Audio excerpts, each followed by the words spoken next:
Bismillahirrahmanirrahim. Assalamualaikum warahmatullahi wabarakatuh. Waalaikumsalam warahmatullahi wabarakatuh. Ya. Apa kabar sekarang, Ibu Husni? Alhamdulillah Ibu sehat. Bagaimana dengan Ibu? Apakah juga sehat? Ya, alhamdulillah Ibu sehat. Karena berkat izin Allah Subhanahu wa taala Ibu sudah sampai melaksanakan PI 6 atau merupakan PI terakhir ke sekolah SMA Negeri 1 Kecamatan Seliki ini dengan CGP-nya Ibu Us. Ya. Baiklah Bu, untuk pendampingan kali ini fokus pendamping kita adalah yang pertama persiapan panen hasil belajarnya. Yang mana panen hasil belajar ini akan kita laksanakan nanti di Loka 7 yang diperkirakan tanggal 26 dan 27 Oktober bulan ini. Kemudian yang kedua, mengumpulkan survei umpan balik 360 derajat dan refleksi hasil survei tentang kompetensi guru penggerak. Ketiga, refleksi perubahan dalam pembelajaran yang sudah diterapkan selama 6 bulan atau selama mengikuti program guru penggerak tersebut dan dampaknya terhadap diri guru atau diri CGP serta dampaknya terhadap siswa. Keempat, yaitu penilaian pemetaan aset.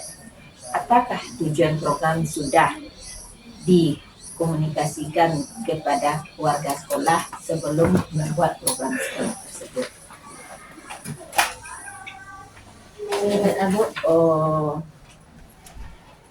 Proses apa saja yang sudah Ibu jalani pada 1 bulan terakhir?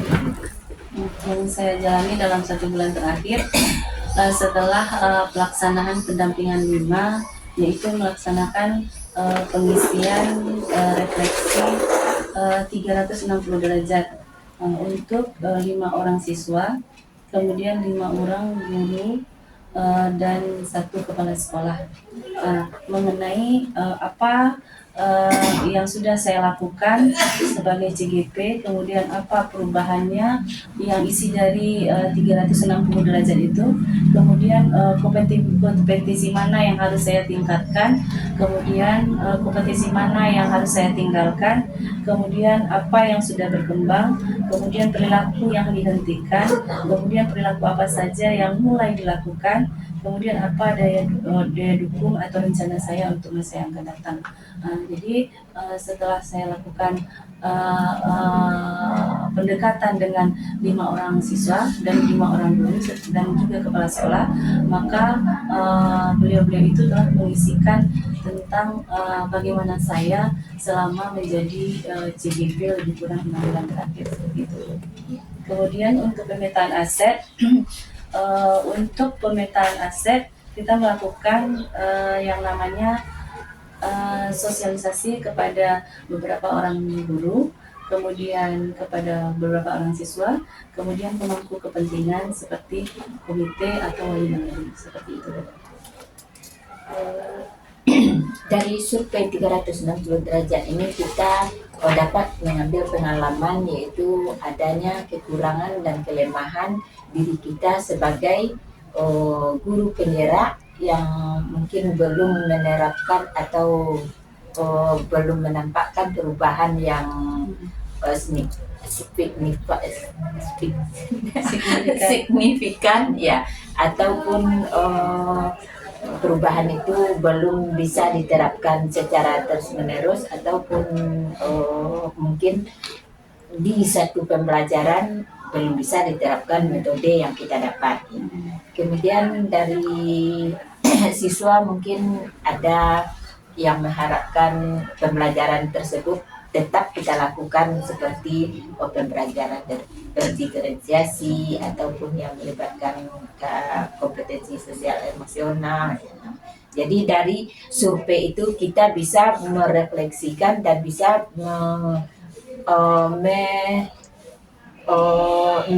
mengadakan perubahan ataupun merupakan masukan bagi kita untuk perubahan ke depannya.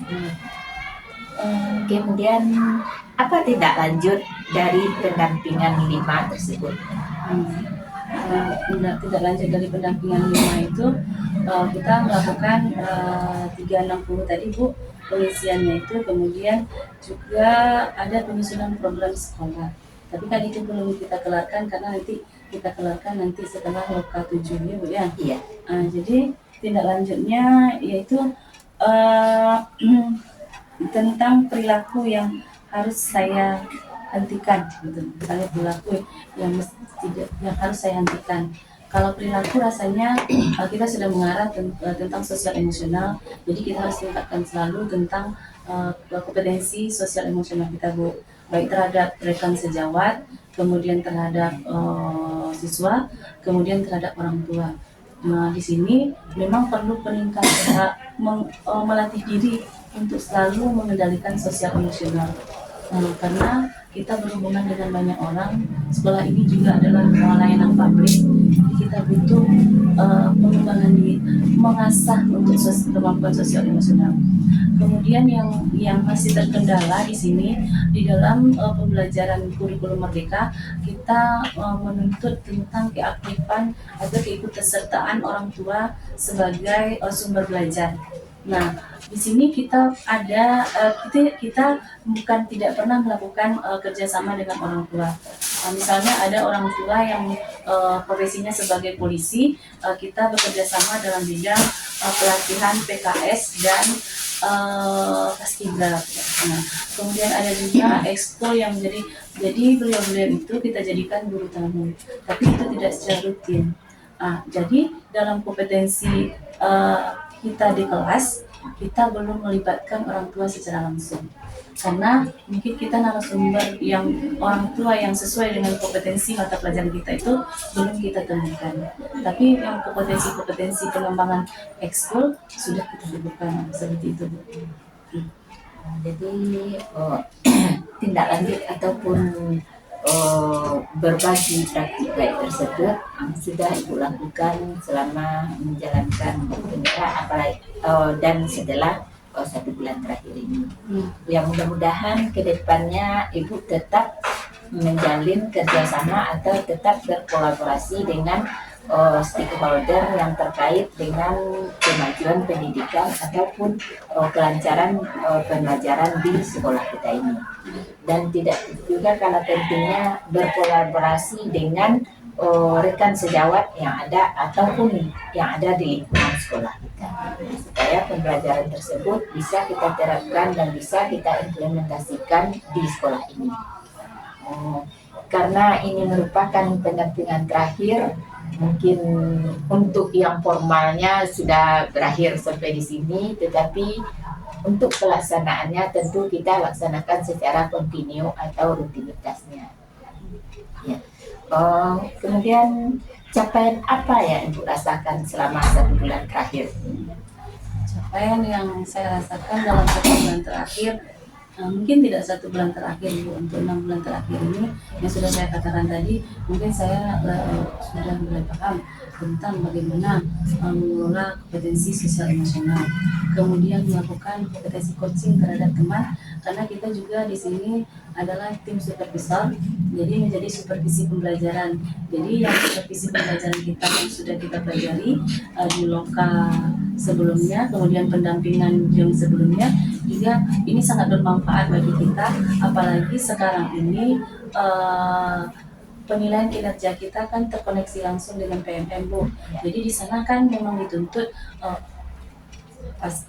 observasi kelas, kemudian pasca observasi. Jadi kemampuan tentang coaching sangat besar sekali manfaatnya yang kami rasakan, dan mungkin bisa kami bagi kepada teman-teman kami, di mana di sini kita punya 9 supervisor yang membantu kepala sekolah untuk melaksanakan yang namanya observasi kelas.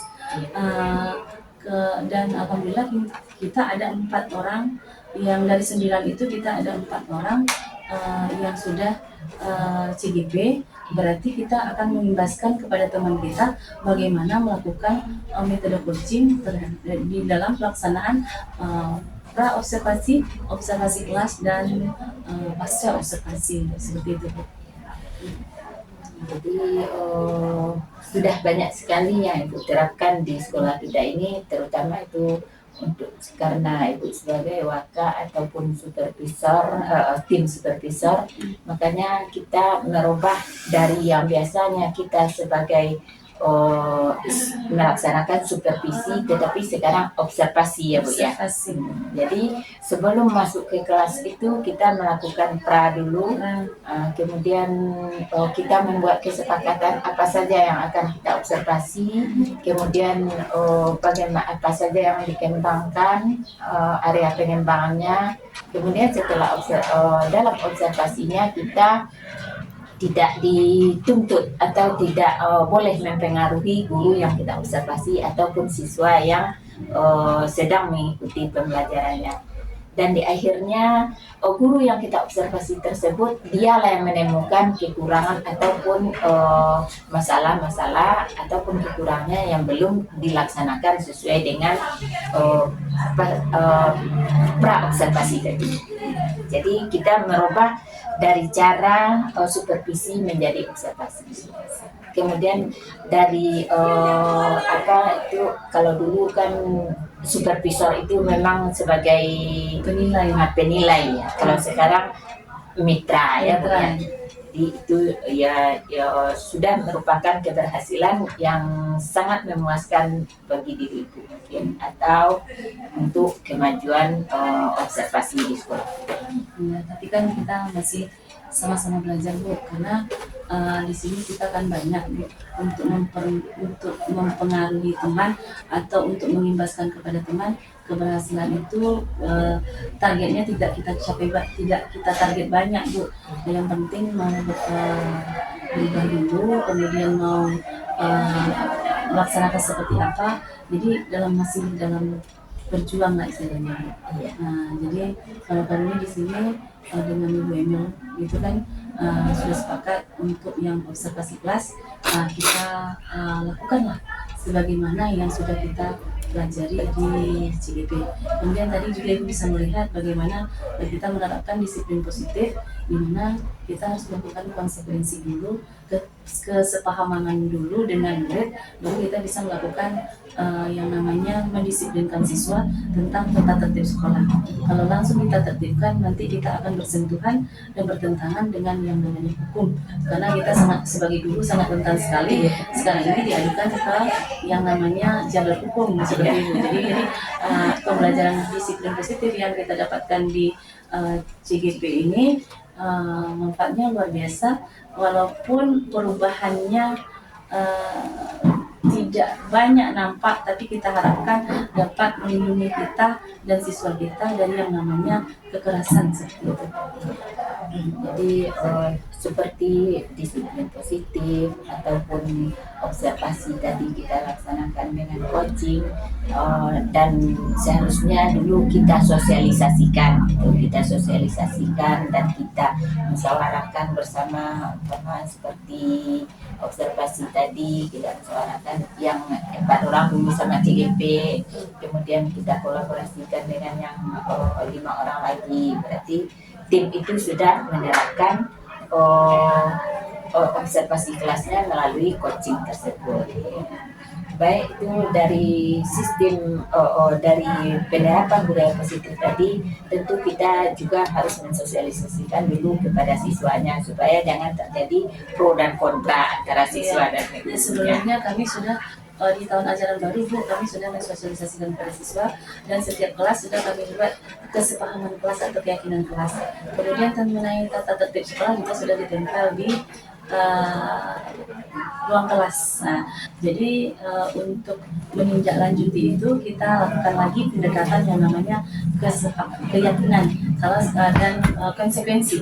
Kalau seandainya mereka tidak sesuai dengan keyakinan kita tadi, apa konsekuensi? Bukan hukuman tapi konsekuensinya. Konsekuensi. Itulah bedanya antara kesepakatan dengan peraturan. Peraturan. Memang kita ingin menegakkan disiplin sekolah, tapi kita butuh yang namanya konsekuensi, bukan yang dulu karena namanya hukuman atau apalah namanya sanksi.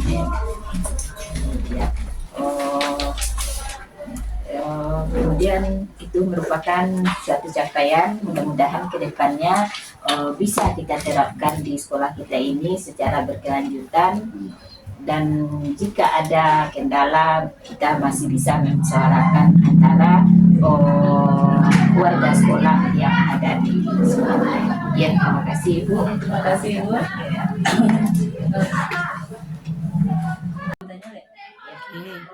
Baik Bu, sekarang kita lanjutkan kepada survei 360 derajat dan asesmen mandiri tentang kompetensi guru penggerak.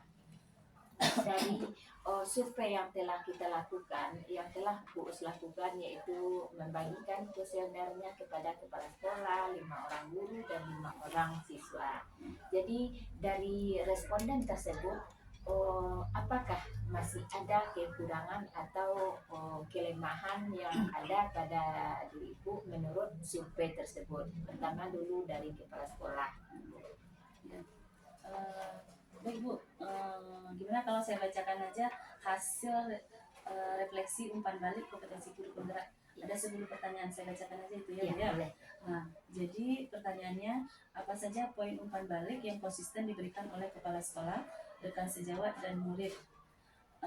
Jawabannya, saya sebagai CGP konsisten untuk melakukan pembelajaran yang berpihak kepada murid dan menjadi pemimpin pembelajaran. Kemudian pada kompetensi mana saja Anda sudah menunjukkan tingkat yang diharapkan. Ya, yang tingkat yang diharapkan yaitu berbagi dan berkolaborasi dengan rekan guru. Nah, kalau rekan guru di sini kami berbagi melalui pembel sekolah Bu. Kalau melalui karena sekolah kita adalah sekolah penggerak angkatan 1 dan dibebankan oleh BGP untuk mengimbaskan kepada sekolah yang belum sekolah penggerak, maka kami di sini adalah ada 3 tim. 3 tim itu, 1 tim untuk ke Mungka yaitu dengan kelompok timnya Bapak Kepala Sekolah, kemudian ke Gunung Ome itu kelompoknya Ibu Milnovia Wakil Kurikulum, Gunung Ome saya dengan timnya, kemudian Ibu Milnovia di Bukit Barisan. Jadi kami berbagi tentang pembelajaran berdiferensiasi, kemudian kurikulum merdeka dan apa-apa saja yang kita pelajari, semuanya itu kompetensi itu tidak lepas dari kompetensi yang ada pada modul-modul yang ada di diklat CGP ini Bu. Jadi kita konsisten berbagi dan berkolaborasi tidak hanya dengan guru yang ada di sekolah kita, tapi juga kita berkolaborasi dan berbagi dengan guru-guru yang ada di sekolah lain. Pada kompetensi mana Anda perlu menunjukkan peningkatan kompetensi yang poinnya masih rendah. Jadi kompetensi yang poinnya masih rendah, baik dari tanggapan kepala sekolah, tanggapan rekan guru, dan tanggapan siswa, kompetensi saya yang paling rendah itu adalah kompetensi memanfaatkan peran orang tua dan pihak lain dalam rangka pembelajaran yang berpihak kepada murid, khusus mata pelajaran saya Bu. Tapi kalau untuk ekstrakurikuler, kami sudah melibatkan orang tua. Ada orang tua kita itu yang bekerjanya di Polsek Suliki, ada yang di Koramil. Beliau-beliau itu kita minta untuk menjadi pelatih paskibra. Kemudian ada lagi orang tua kita, orang tua siswa itu yang misalnya aktif di dunia seni, maka kita jadikan mereka itu narasumber untuk P5 Randai. Nah, di sini ada P5-nya dulu kearifan lokal, Randai kita pakailah orang tua siswa yang itu. Tapi kalau khusus untuk mata pelajaran ekonomi, mata pelajaran saya yang saya ampu Bu, saya belum melibatkan orang tua dalam kegiatan pembelajaran. Kemudian sebagai tindak lanjut perilaku apa saja yang Bapak Ibu terus lakukan? Saya harus berkolaborasi dengan orang tua. Jadi untuk menindaklanjuti poin saya yang rendah tadi, saya harus berkolaborasi dengan orang tua, komite dan pemangku kepentingan untuk pembelajaran yang berpihak kepada murid. Jadi tidak hanya pembelajaran mapel ekonomi, tapi juga pembelajaran ekstrakurikuler dan intrakurikuler, serta yang banyak kami pakai dari narasumber itu yang tentang P5 Bu. Kemudian perilaku apa saja yang Bapak Ibu hentikan? Jadi perilaku yang harus saya hentikan adalah saya harus merubah mindset saya, membuang jauh-jauh bahwa guru adalah satu-satunya sumber belajar. Nah, jadi perilaku itu yang harus saya hentikan, Bu, karena sekarang sumber belajar itu kan banyak, tidak aja guru. Kemudian di sini juga dituntut adalah keaktifan siswa. Siswa menemukan sendiri apa yang akan dipelajarinya. Jadi guru hanya mengarahkan dan membimbing saja lagi. Jadi tidak lagi teacher center. Kemudian perilaku apa saja yang Bapak Ibu mulai lakukan? Perilaku yang saya mulai adalah menyusun program sekolah yang harus melibatkan semua aset yang dimiliki sekolah. Nah, mungkin itu yang harus saya kembangkan, Bu. Karena sekarang ini penyusunan program biasanya disusun oleh beberapa orang saja. Mungkin ada timnya seperti itu kan. Tapi sekarang setelah kita mendapatkan kompetensi dari CGB ini, kita harus melibatkan semua aset. Ada aset abiotiknya, kemudian aset biotiknya, kemudian ada aset sosialnya. Jadi kita libatkan semuanya untuk menjalankan program sekolah yang berpihak kepada murid. Kemudian apa dukungan yang Bapak Ibu butuhkan mewujudkan rencana tindak lanjut? Dukungannya tentu dari penanggung jawab sekolah ini adalah kepala sekolah kan, Bu. Jadi kami butuh dukungan dari kepala sekolah dalam kegiatan pembelajaran yang berpihak kepada murid dan penyusunan program yang berdampak kepada murid.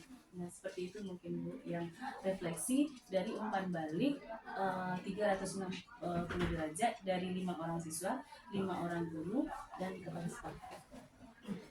Ya, terima kasih banyak, Bu, karena pertanyaan saya sudah terjawab sebelum saya menanya, Ibu sudah menjawabnya terlebih dahulu. Kompetensi yang harus ditingkatkan sudah yang tadi kekurangannya dikatakan bahwa kurangnya kolaborasi dengan orang tua tentang materi pembelajaran Ibu. Kemudian Ibu akan meningkatkan kolaborasi tersebut walaupun belum di mata pelajarannya gitu, tapi meningkatkan terutama di bidang ekstrakurikuler. Ya, jadi untuk kedepannya ya tetap dipertahankan hal yang demikian, ataupun kalau bisa kita libatkanlah orang tua murid itu sebagai guru tamu juga di mata pembelajaran. Mungkin jika ada bisa dimanfaatkan orang tua tersebut. Jadi terima kasih banyak karena sudah melaksanakan beberapa hal yang positif selama mendapatkan atau selama menjalani program guru penggerak ini. Ya, mudah-mudahan kedepannya ini tetap kita pertahankan demi kemajuan dan keberhasilan siswa kita, dan juga tetap mengimbaskan karena sekolah itu merupakan sekolah penggerak. Jadi sudah terlebih dahulu kami baru mungkin tim BGP baru merencanakan, atau saya sendiri baru mau bertanya, ternyata Ibu sudah melaksanakan sebelumnya gitu. Ya, karena kami dari 2021 diizinkan oleh kementerian. Jadi tentu kami harus mengimbaskan kepada yang lain. Karena di tahun 1 kita masih dapat pendampingan dari namanya pelatih ahli. Kalau di tahun 2 kita juga dapat dari fasilitator, tahun 3 fasilitator, tahun keempat kita mandiri. Makanya kita mandiri dan mengimbaskan kepada semua. Kita sudah dibiayai banyak oleh BDP dari tahun 2021. Iya.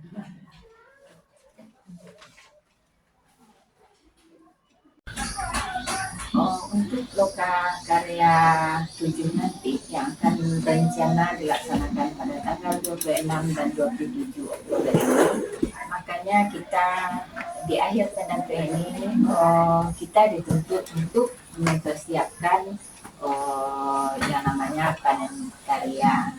Di sana nanti boleh ditampilkan karya siswa, karya gurunya, ataupun karya-karya rekan sejawat yang telah kita rangkul menjadi mitra kita.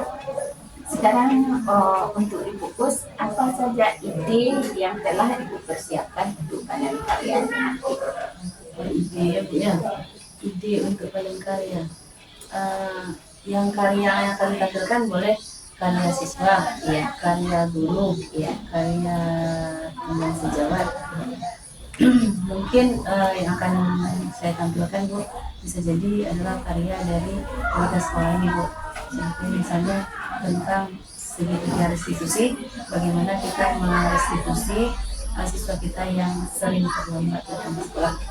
Nah, di sini kan ada kolaborasi antara guru BK, pembina OSIS, dan pembina PKS dan unsur pimpinan. Jadi bagaimana kita merestitusi seperti itu. Memang langkah-langkahnya sudah kita kerjakan, tapi hasilnya memang perubahannya itu belum signifikan, tapi sudah mulai berhasil. Jadi dalam panen karya nanti boleh ditampilkan selain dari karya siswa, karya guru sendiri, CGT sendiri, atau karya dari Dinas Sejawat.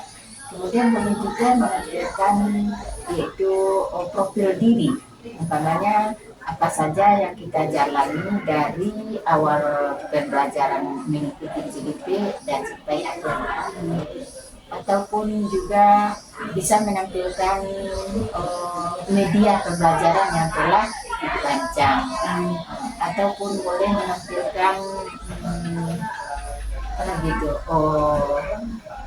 video-video aksi nyatanya gitu.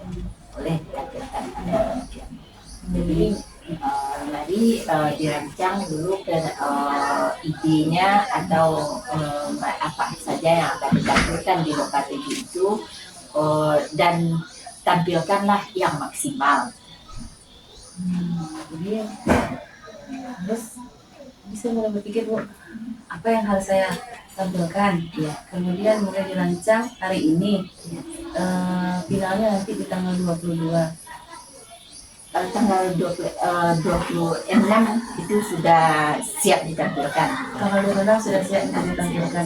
Jadi misalnya apa keberhasilan yang sudah dilakukan, kemudian misalnya mengenai berbagi praktik baik, contohnya pelimbasan kepada teman waktu di Kombel. Nah, kemudian bisa jadi pelimbasan kami di sekolah imbas, itu bisa ya, boleh. Nah, jadi kita tampilkanlah yang seperti itu. Nah, mungkin itu yang baru kami lakukan, Bu. Yang lain belum banyak yang bisa kami lakukan. Makanya pelaksanaan membimbing teman sejawat dalam membuat modul ajar dan visualisasi. Nah, kemudian Itu dalam bentuk video atau bentuk foto? iya, bentuk video boleh, foto boleh. Kemudian pelaksanaan terdiferensiasi itu di kelas, sama seperti yang kita laksanakan pada PI 4 kemarin, ataupun yang telah Ibu laksanakan antara PI 4 dan PI 5, kan ada itu mensupervisi teman sejawat. Jadi boleh ditampilkan video yang model itu. Jadi pokoknya karya-karya fokus selama menjalani CGT. Kemudian menurut saya sebagai PP, Ibu merupakan perwakilan yang akan tampil nanti di waktu panen lokal karya ini. Jadi yang perlu Ibu siapkan juga yaitu adanya materi yang akan disajikan, kemudian ada poin-poin ataupun kanvanya. Jadi materinya itu berasal dari modul 2, berawal dari modul 1.1 sampai 3.3 gitu, Bu. Jadi apakah seluruhnya diambil atau beberapa boleh, Bu? Oh, boleh beberapa, Bu. Karena kita tampil itu hanya 20 menit. Tapi ambillah yang baiknya gitu. Karena kita berbagi praktik baik juga kepada yang lainnya kan. Kemudian yang diambil itu yang sudah dilaksanakan, karena nanti ada pertanyaan-pertanyaan juga atau tanggapan juga dari yang lainnya. Tampil sebelumnya, Bu? Enggak, cuman yang akan tampil di Loka 7 itu hanya 3 orang. Kemudian perwakilannya bertingkat sekolah, umpama dari SD, SMP, TK, SD 1, SMP 1 orang, kemudian SMA dan SMK 1 orang. Jadi untuk memilih perwakilan itu akan juga diadakan seleksinya, Bu. Seleksinya. Jadi mudah-mudahan terus yang mewakili nanti dari 3 SMA. Jadi tampilkanlah yang terbaik. Saya coba dulu, Bu. Ya, kemudian mudah-mudahan program ini bisa kita jalankan secara terus-menerus dan kontinu dan membawa perubahan kepada pembelajaran kita. Baik itu secara akhlaknya ataupun karakter siswa tersebut dan juga cara pembelajarannya. Ya, terima kasih atas waktunya, karena ini merupakan pendampingan terakhir. Mungkin dari Ibu banyak kekurangan karena sekolah ini sudah merupakan sekolah penggerak, dan atas kekurangannya itu Ibu juga minta maaf jika ada kekurangan dan kesalahannya. Jadi dengan Assalamualaikum warahmatullahi wabarakatuh. Waalaikumsalam warahmatullahi wabarakatuh. Terima kasih banyak.